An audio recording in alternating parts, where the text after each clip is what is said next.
നമ്മൾ തന്നെ class cut ചെയ്ത് ഞാൻ പാട്ട് തന്നെയാണ് അന്ന്. ഞാൻ പറഞ്ഞില്ല അന്ന് ഇതിനു മുമ്പ് ഒരു ഇതിലും പറഞ്ഞിട്ടുണ്ട്. അന്ന് നമുക്ക് ഒരു പിയാനൊക്കെ വായിക്കുന്ന ഒരുത്തുണ്ടായിരുന്നു. അപ്പോൾ പുള്ളിക്കാരനിട്ട് നമ്മളിങ്ങനെ പാട്ടൊക്കെ പാടി അങ്ങനെ വൈബ് അടിച്ച് അതൊക്കെ തന്നെ. കോണ്ടാക്ട് ചെയ്തിട്ടുണ്ടായിരുന്നു? കമ്പനി ഉണ്ട്, എല്ലാവരും അങ്ങോട്ടും ഇങ്ങോട്ടും കമ്പനി ഉണ്ട്. പഠിക്കുന്ന സമയത്ത് ഇപ്പൊ ഉണ്ടായിരുന്ന ഒരു ഫാൻസ് അന്നുണ്ടായിരുന്നു? പാട്ടിലൊക്കെ പാടാറുണ്ടോ അന്നൊക്കെ പ്രോഗ്രാം പോലെ? ഞാൻ കൂടുതൽ ഇങ്ങനെ കല്യാണമൊക്കെ വരുന്ന സമയത്ത് നമ്മൾ ഈ കരോക്കെ കേട്ട് പാടൂലേ, അങ്ങനെയൊക്കെ പാടും. ഫാൻസ് ഉണ്ടോന്ന് ചോദിച്ചു കഴിഞ്ഞാൽ അന്ന് എന്ത് ഫാൻസ്, ജസ്റ്റ് പാടുന്നു. ഞാൻ കേട്ടിട്ടുണ്ട്, അതായത് കല്യാണത്തിനൊക്കെ പോകുമ്പോൾ സ്ഥിരം കുറച്ച് സോങ് ഒക്കെ ഉണ്ട്, ആ പാട്ടൊക്കെ പാടും, അതിനൊക്കെ ഭയങ്കര ഫാൻസ് ഉണ്ടായിരുന്നു എന്നൊക്കെ. അങ്ങനെ കല്യാണത്തിന് എല്ലാവരും പാടുന്ന പാട്ടുണ്ടല്ലോ, മറ്റേ പടവാള് മിഴിയുള്ളോള് എന്നൊക്കെ പറഞ്ഞിട്ടുള്ള പാട്ടുകളുണ്ടല്ലോ. മലബാർ സൈഡ് മൊത്തം അതാണല്ലോ.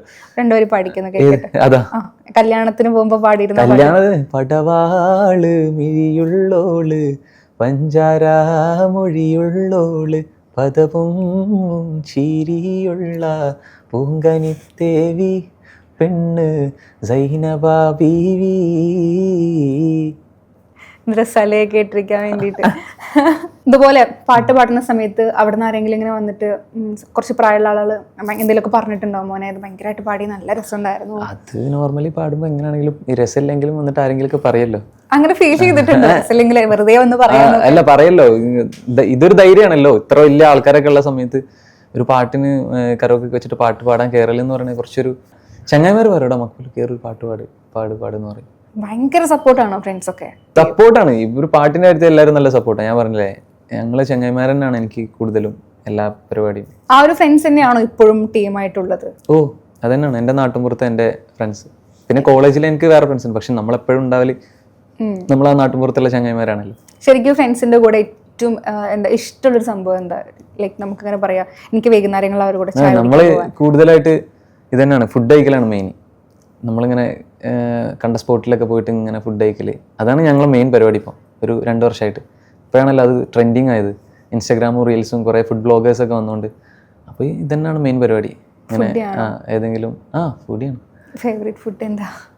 ഫേവറേറ്റ് ഫുഡ് നമ്മളിപ്പോൾ എപ്പോഴും കഴിക്കൽ മന്തിയാണ്, അതുകൊണ്ട് ഇപ്പോൾ ഫേവറേറ്റ് ആയി മാറിയത്. ഞാൻ പല സ്ഥലത്തുനിന്ന് ബിരിയാണി കഴിച്ചിട്ടുണ്ട്, പക്ഷേ ഞാൻ ഏറ്റവും ബെസ്റ്റ് ബിരിയാണി കഴിച്ച എൻ്റെ ഉമ്മൻ്റെ ബിരിയാണി തന്നെയാണ്. കിടിലം ബിരിയാണി, അടിപൊളി ബിരിയാണി. ഉമ്മയോട് പറഞ്ഞിട്ടുണ്ട് ഉമ്മ ഞാൻ കഴിച്ചില്ല? അത് ഞങ്ങൾ എപ്പോഴും പറയും. ഞാനും ഉപ്പയും കാക്കമാരൊക്കെ എല്ലാവരും പറയും ഉമ്മൻ്റെ ബിരിയാണിൻ്റെ അപ്പുറത്തേക്ക് വേറെ ബിരിയാണി കഴിച്ചിട്ടില്ല.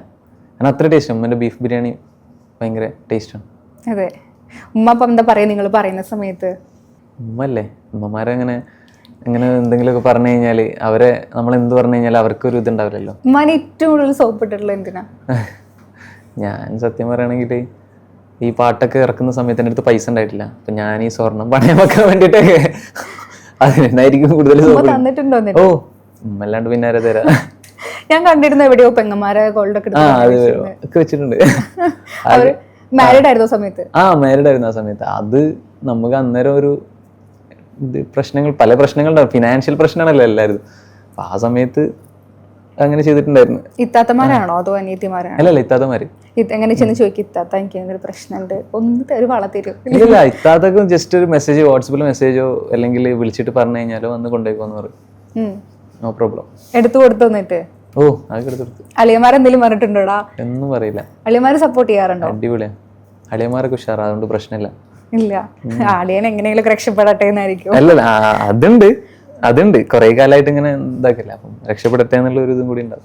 ഉമ്മ ഇപ്പോ ഇങ്ങനെ ഗോൾഡ് ഒക്കെ തരുമ്പോ ഉപ്പ പറയാറുണ്ടോ അത് ഉപ്പ വല്ലാണ്ട് അറിയില്ല.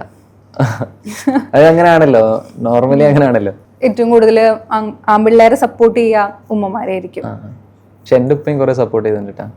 ഉമ്മ അറിയാതെ ഉപ്പ സപ്പോർട്ട് ചെയ്തിട്ടുണ്ടാ? എടാ നീ ഇങ്ങനെ നന്നാവണടാ, ആരും അറിയണ്ട? അല്ല, ഞാനും ഉപ്പയും ഭയങ്കര എപ്പോഴും എല്ലാ കാര്യങ്ങളും ഓപ്പൺ ആയിട്ട് സംസാരിക്കും. എന്തുണ്ടെങ്കിലും സംസാരിക്കും, അതുകൊണ്ട് പ്രശ്നമില്ല. എന്തുണ്ടെങ്കിലും സംസാരിച്ച് കഴിഞ്ഞാൽ ഉപ്പ ഭയങ്കര കൂളാണ്. എന്നോട് എന്ത് സംസാരിക്കാം, നമുക്ക് ആ ഒരു റൈറ്റ്സ് ഉണ്ട്, എന്ത് വേണമെങ്കിലും പറയാം. അപ്പോൾ ആ ഒരു രീതിയിൽ എടുക്കുള്ളൂ. ഇങ്ങനെ ഒന്നും അറിയാത്ത ഒരാളൊന്നുമല്ല, കുറേ കാര്യങ്ങൾ അറിയാം ഉപ്പക്ക്. എന്നെക്കാളും നല്ല നമ്മളെ ഫാമിലിയിൽ തന്നെ കുറേ നല്ലൊരു വിദ്യാഭ്യാസമുള്ളൊരു മനുഷ്യനാണ്.